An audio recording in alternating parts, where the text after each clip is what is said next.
बच्चों good morning, welcome to my YouTube channel VK classes online study में मैं विजय त्रिपाठी आपका स्वागत करता हूं। इसके प्रीवियस लेक्चर में आपने सेट पढ़ा, सेट से रिलेटेड कुछ क्वेश्चन सॉल्व किया आपने एक्सरसाइज का। आज हम सब पढ़ेंगे कि डिफरेंट टाइप ऑफ सेट क्या होते हैं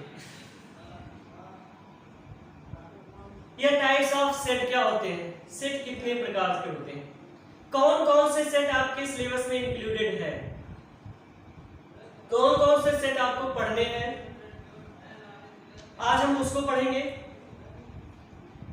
हम लोग को जो सेट पढ़ने हैं उसमें से पहला सेट है एम्पटी सेट क्या होता है, सिंगलटन सेट क्या होता है, फाइनाइट सेट क्या होता है, इनफाइनाइट सेट क्या होता है, इक्विवेलेंट सेट क्या होता है, इक्वल सेट क्या होता है, डिसजॉइंट सेट क्या होता है। यानी टोटल इतने ही सेट हमको यहां पे पढ़ना है। हम हर सेट की डिफिनेशंस आपको बताएंगे विद एग्जांपल। तो हम लोग पहला सेट लेते हैं। हमारा पहला सेट है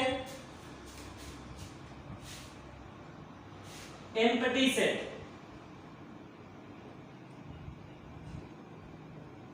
जिसको हम हिंदी में बोलते हैं रिक्त समुच्चय। रिक्त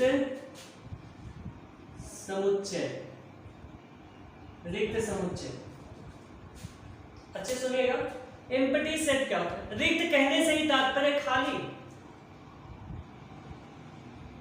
खाली मतलब जिसमें कुछ ना हो। तो आप इसे डिफाइन कैसे करेंगे, a set which has no element, a set which has no element is called empty set। याद हो गया होगा डेफिनेशन, एकदम इजीली है। A set which has no element is called empty set। अगर हम सब इसे हिंदी में डिफाइन करें तो कह सकते हैं ऐसा समुच्चय जिसमें कोई अवयव ना हो, ऐसा समुच्चय जिसमें कोई अवयव ना हो उसे हम सब एम्पटी सेट कहते हैं।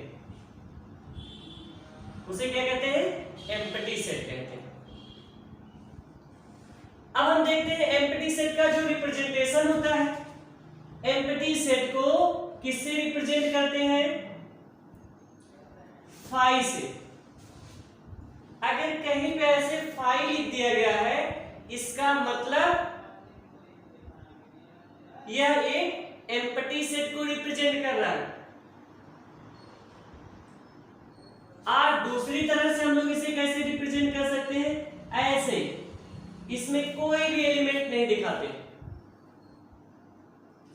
याद रखना, अगर आपने गलती से भी यहां पे ऐसे कुछ कर दिया इसका मतलब एक एलिमेंट शो करने लगा यहां पे, और अगर एलिमेंट शो करने लगा तो यह आपका एम्पटी सेट नहीं होगा। इस सेट का दूसरा नाम हो जाएगा सिंगलटन सेट, जिसको हिंदी में कहते हैं एकल समुच्चय। समझ में आया, इसमें कोई प्रॉब्लम नहीं होगी। फॉर एग्जाम्पल अगर हम लोग दिखाना चाहें, एक चीज और थोड़ा सा इसमें याद कर लो, जो एम्पटी सेट होता है वह हमेशा इम्पॉसिबल प्रॉपर्टी को शो करता है। मतलब ऐसे गुण को बताता है जो असंभव हो। जैसे अगर हम लोग बात करें तो कह दें कि चींटी ने हाथी को पटक दिया, क्या पॉसिबल है, बिल्कुल पॉसिबल नहीं। क्या कभी चींटी हाथी को पटक सकती है, नहीं पटक सकती। इट मींस ये क्या है, एम्पटी सेट है। दूसरा कोई भी आप एग्जांपल ले सकते हैं। ऐसा एग्जांपल जो अनडिफाइंड हो, जैसे x such that x square is equal to 4, x is an odd number। इसका मतलब इट मींस क्या हो गया, x is an odd number. आपको एक चीज पता है, कभी भी किसी ऑड नंबर का स्क्वायर इवन नंबर नहीं होगा, जबकि यहां पे क्या है, यह इवन नंबर और ये क्या बताना चाहता है कि ये ऑड नंबर। इट मींस ये कौन सा सेट हो जाएगा, एम्प्टी सेट हो जाएगा। दूसरा ऐसे एग्जांपल हम लोग कहना चाहें, कह सकते हैं x such that x square is equal to 9, x is an even number। अब बताओ, फिर आपने क्या देखा कि x इवन नंबर, आपको ये पता है किसी भी इवन नंबर का स्क्वायर ऑड नहीं हो सकता, जबकि यहाँ पे क्या कह रहा है, ये इवन, इट मींस क्या, एम्प्टी सेट। ये क्या है, एम्प्टी सेट। और अगर एम्प्टी सेट है तो कुछ ऐसी चीजें एम्प्टी सेट है के बारे में आपको जाननी है जो मोस्ट इंपॉर्टेंट है। तो आपने तो डिफाइन कर दिया कि ऐसा सेट जिसमें कोई एलिमेंट ही ना हो उसे ही हम एम्प्टी सेट कहते हैं। एम्प्टी सेट का रिप्रेजेंटेशन क्या होता है, आपने उसको बता दिया। तो उसको मेनली हम किससे रिप्रेजेंट करते हैं, फाई से करते हैं, और ऐसे भी कर सकते हैं। उसका एग्जांपल भी आपने जान लिया। ये भी जान लिया कि एम्प्टी सेट हमेशा इम्पॉसिबल प्रॉपर्टी को शो करता है। अब आपकी अगली बात आती है, अब आपसे कोई ये कहते हैं, याद रखना है कि एम्प्टी सेट फाई हमेशा यूनिक होता है। यूनिक मतलब अद्वितीय होता है। जैसे कभी कभी आप कहते हो ना वह यूनिक पर्सन है, इट मींस उसके जैसा अदर कोई नहीं है। तो चलिए अब हम लोग थोड़ा सा और चलते हैं इसी में। कभी कभी ऐसा होता है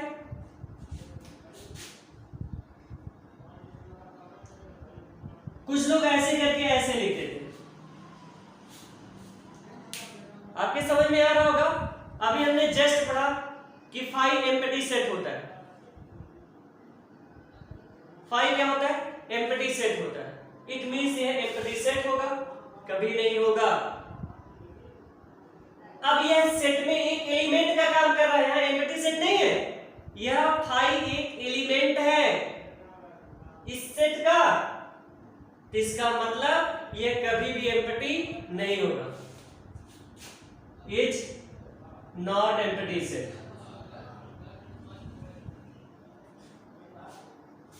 अगला, कभी कभी ऐसे लिख दिया जाए। हमने डिफिनेशन में बताया कि ऐसा सेट जिसमें कोई एलिमेंट ना हो वही एम्प्टी सेट। फिर आप सोच रहे होंगे जीरो मींस तो नथिंग होता है, जीरो मतलब कुछ नहीं होता है, और जीरो मतलब अगर कुछ नहीं होता तो इसका मतलब ये भी एम्प्टी सेट है। कभी नहीं एम्प्टी सेट होगा, क्योंकि यह फिर सेट के अंदर है। इट मींस जीरो यहां पे एक एलिमेंट हो गया,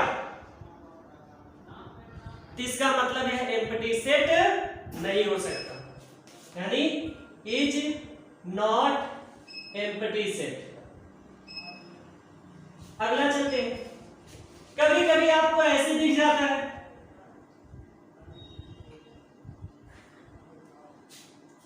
फिर आप क्या कहते हो, अभी तो हम लोग पढ़ के आए हैं जस्ट कि अगर ऐसे एम्प्टी सेट को हम लोग ऐसे भी रिप्रेजेंट कर सकते हैं, इस ब्रेसेस से भी दिखा सकते हैं। इसका मतलब ये भी एम्प्टी सेट होगा, चाहे 2 लगा दे, चाहे 3 लगा दे, चाहे 4 5 कुछ भी लगा डाले, इसका मतलब एम्प्टी सेट होगा। ऐसा कभी नहीं होगा, ऐसा कभी नहीं होगा। ये भी is not an empty set है, यह भी एम्प्टी सेट नहीं हो सकता। यानी जो एम्प्टी सेट होता है वह यूनिक होता है। एम्प्टी सेट हमेशा फाई से रिप्रेजेंट होता है।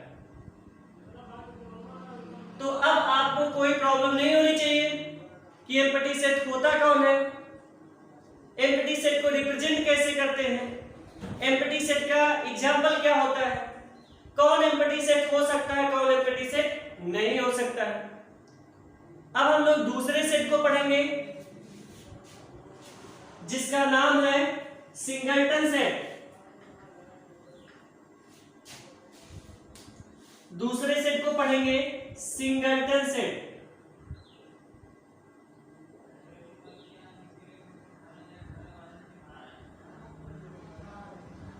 जिसको हिंदी में हम कहते हैं रिक्त समुच्चय। क्या बोलते हैं? रिक्त समुच्चय। अब ये क्या होता है? सॉरी, रिक्त तो हमने पहले भी लिखा है, ये रिक्त नहीं एकल होता है।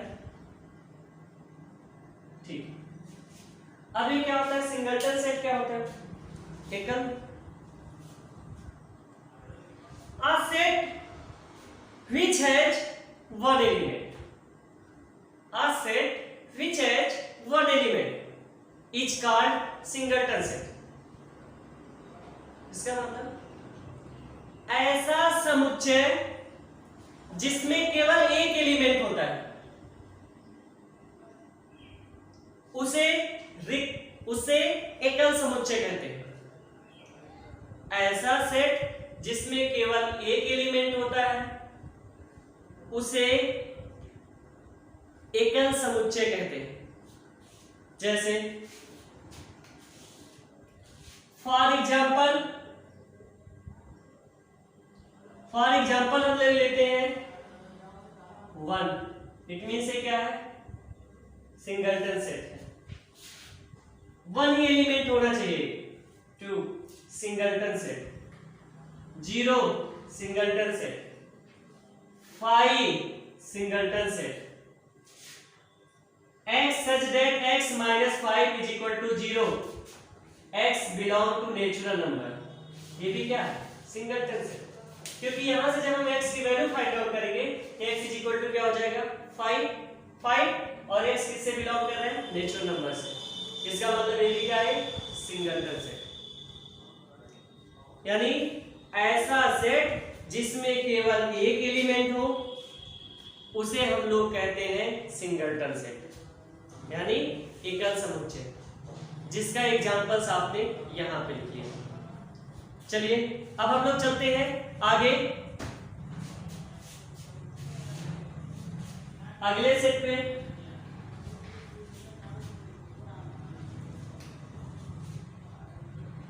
जिसका नाम है फाइनाइट सेट या finite set.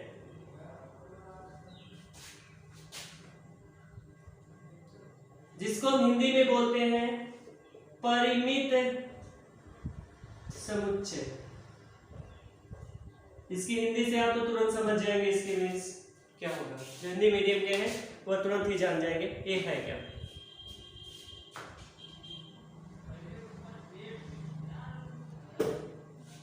A set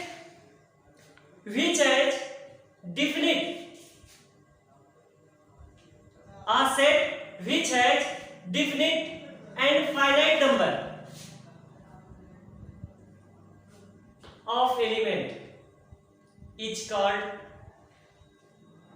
definite set. A set which has definite and finite numbers of element is called definite set. It means ऐसा समुच्चय जिसमें उसके एलिमेंट का जो नंबर हो फिक्स्ड हो, कंफर्म हो, यानी काउंटेबल हो अप टू इन तक। यानी हम उस सेट के एलिमेंट को प्रारंभ से लेकर अंत तक काउंट कर सकें।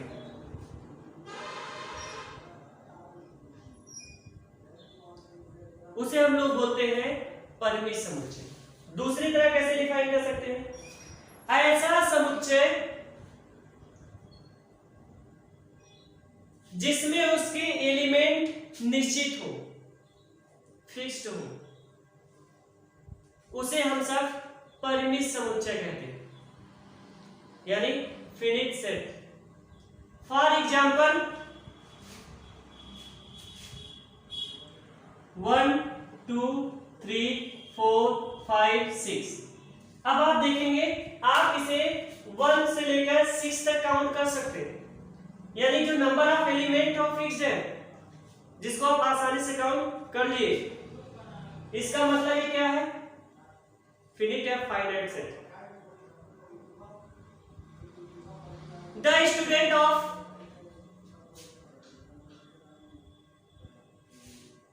ऑल स्कूल, या आप ऐसे बोल सकते हैं तो मिस्टेक हो जाएगी आपकी बोलने में। द स्टूडेंट ऑफ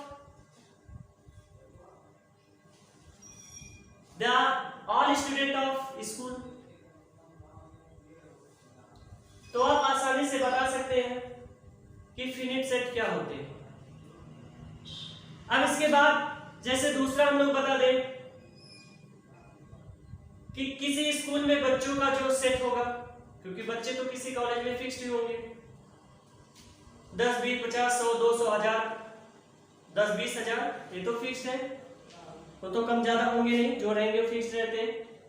इस सत्र में इतने बच्चे हैं, मीन से क्या है? फिक्स्ड है। अगर फिक्स्ड है तो इसका मतलब वो फिनिट सेट हुआ। अब इसके बाद हम लोग आते हैं इनफाइनाइट सेट। इनफाइनाइट सेट क्या होता है? चलिए देखिए।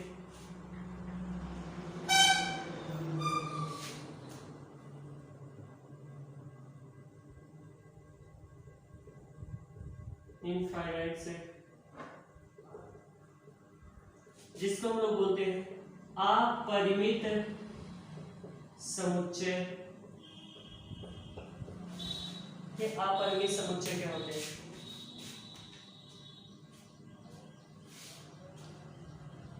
A set is said to be infinite. A set, या हम कह सकते हैं any set is said to be infinite कब? If it is not finite. Any set is said to be infinite if it is not finite. यानी किसी भी समुच्चय को हम सब अपरिमित समुच्चय कह सकते हैं कब? जब वो फाइनाइट समुच्चय यानी परिमित समुच्चय ना हो। यानी यदि किसी सेट में अवयवों की संख्या कंफर्म ना हो, निश्चित ना हो, तो उसे हम लोग अपरिमित समुच्चय कहते हैं, यानी इनफाइनाइट सेट कहते हैं। फॉर एग्जांपल हम देखते हैं इसका। For example 1, 2, 3, 4, 5 and so on, all natural numbers. अब आप इसे काउंट करते रहिए। काउंट करते करते आप पता नहीं कितने नंबर्स होंगे, आप इसको कंफर्म नहीं कर सकते। और जब कंफर्म नहीं कर सकते इट मीन से क्या है? इनफाइनाइट सेट, अपरिमित समुच्चय। अब हम लोग क्या करेंगे? अगले वाले पे चलते हैं जिसका नाम है disjoint set.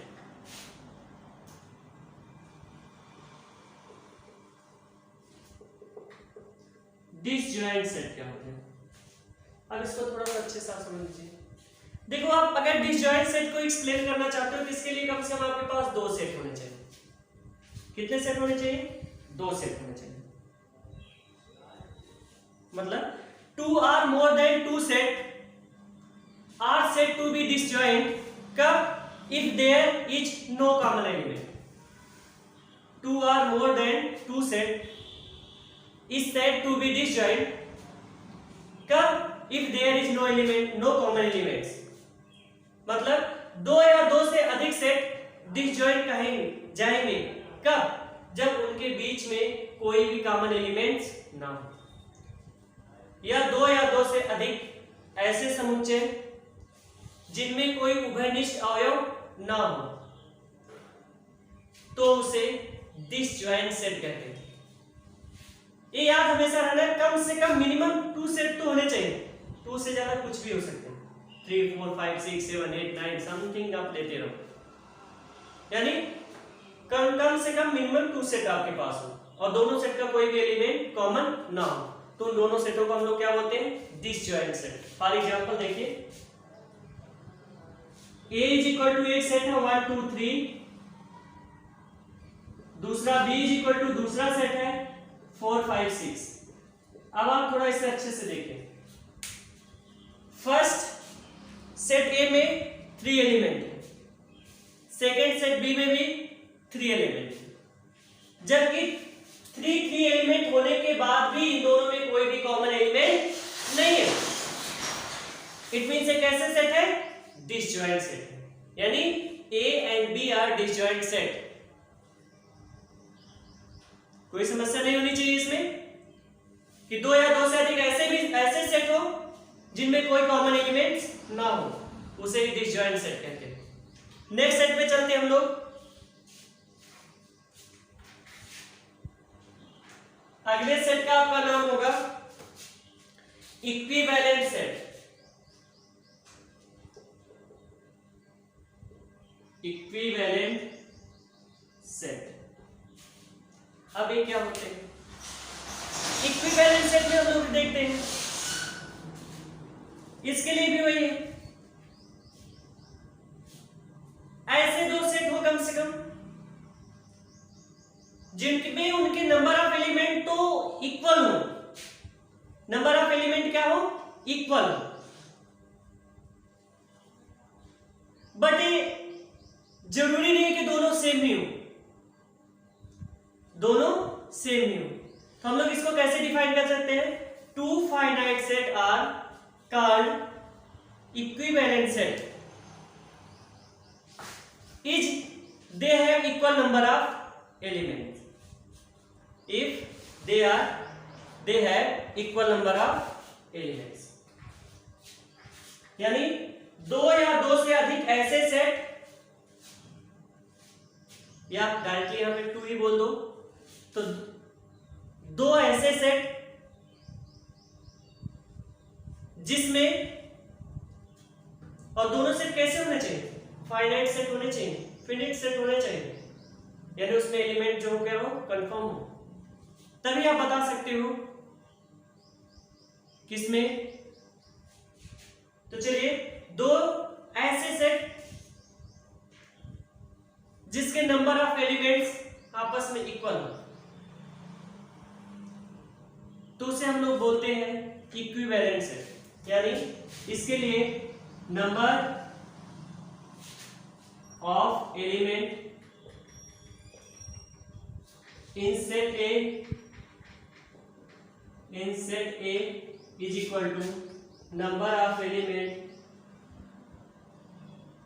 in set B।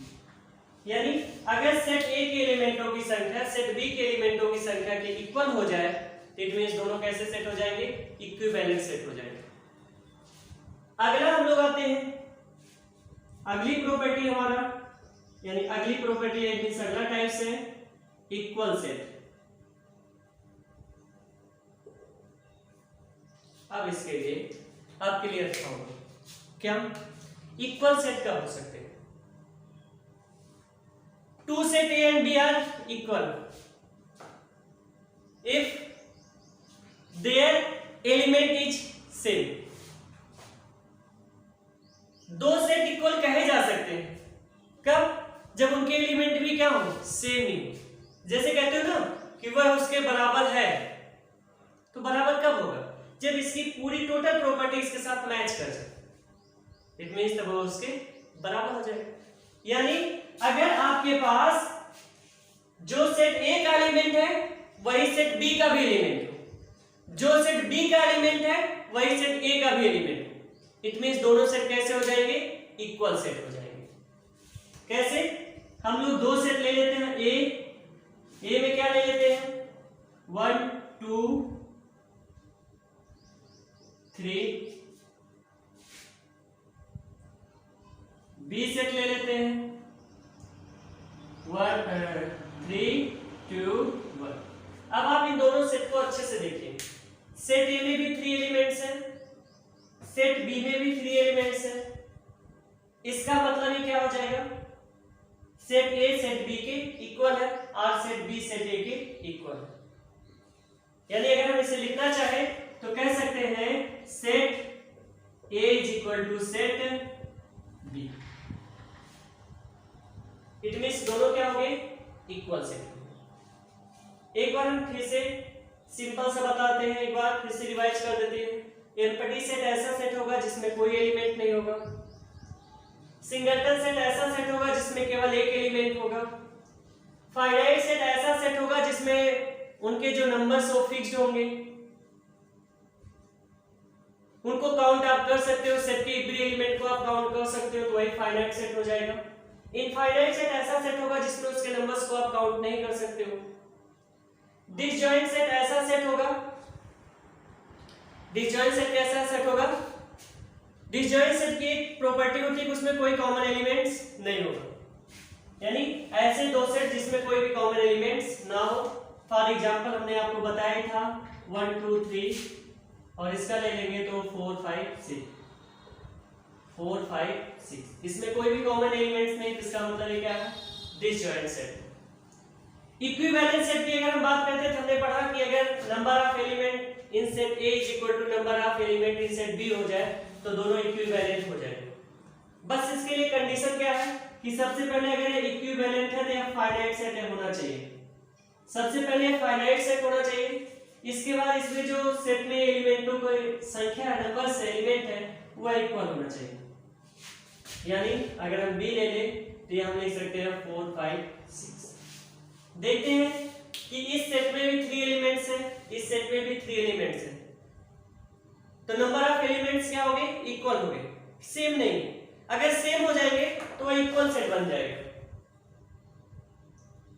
फिर आप तो ये सोच रहे होंगे कि इक्वल सेट इक्विवेलेंट सेट हो सकता है, बिल्कुल हो सकता है। Every equal set is equivalent set. प्रत्येक इक्वल सेट जो होता है वह एक इक्विवेलेंट सेट ही होता है।